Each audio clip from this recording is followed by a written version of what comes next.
following is a special presentation of HBO Sports, the network of champions. This is Real Sports with Bryant Gumbel.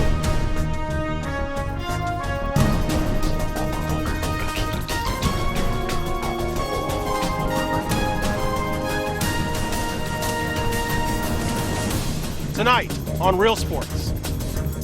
Race car driver Alex Zanardi's brush with death may have destroyed his body, but it merely strengthened his spirit.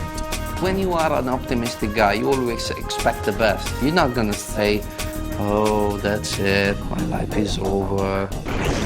David Beckham may well be the world's most famous athlete, yet he remains unheralded and virtually unknown in the United States. No footballer has made it big in America, so to be part of that, then changing that round, for me, would be amazing. Who knows what motivates streakers at sporting events, but Mark Roberts should know. He's done it more than 300 times. The adrenaline starts pumping just before I go on, and then I look at the crowd, I feel like Don King. My hair is like that. It's... Erin Brockovich's battle against a utility company was turned into a Hollywood movie. Now she's turned her sights on some athletic fields in Beverly Hills. There's no way, in my opinion, the school district and the city didn't know, come on, what was going on out there.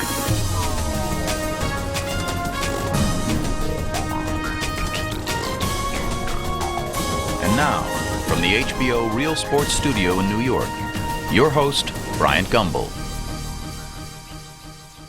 Good evening, and welcome to Real Sports, where we begin this evening with a profile in courage. You know, so often in sports we tend to define people by what they do rather than who they are, a bad habit that devalues both the person and their achievements. Case in point, Alex Zanardi. His accomplishments in the world of auto racing are considerable, but to say Zanardi's just a race car driver would be to shortchange his depth as a human being of remarkable courage and unyielding spirit. Tested as few athletes have ever been, Alex Zanardi is still proving his championship medal every day, and that has nothing to do with racing. This was the scene at the Euro Speedway in Lausitz, Germany 3 months ago. At the wheel, 36-year-old racing legend Alex Zanardi. As fans and his peers cheered him on, Zanardi took the track alone in hopes of symbolically finishing a race he'd started 20 long months before, a race he couldn't remember until it came back to him on the track. Did all of it come back? No, most of it. What part comes back? The best ones.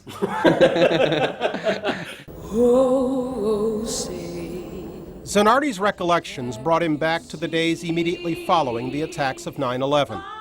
While almost all sporting events were being postponed or canceled, the kart racing series chose to go ahead with its scheduled race on September 15, 2001 in Lausitz, Germany. For Zanardi, it was quickly shaping up to be a day worth remembering. I think it was second lap. I had 4 cars fighting for position in front of me, and they all went down low in the turns trying to pass each other. And I just said, I went all the way up high.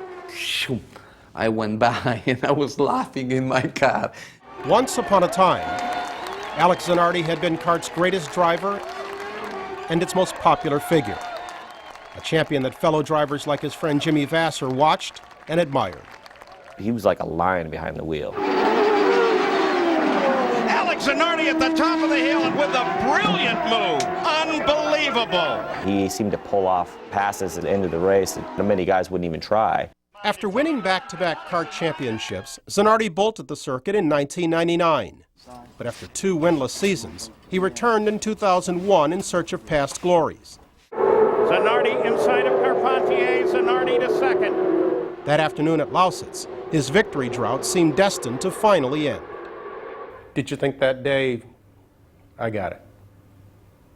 I thought it was going to be a good day. Zanardi right past Breck. Leading the race, Zanardi pitted with just 13 laps to go. Charging onto the track is the last thing he remembers before spinning out of control. Oh, and Zanardi, with a terrible crash.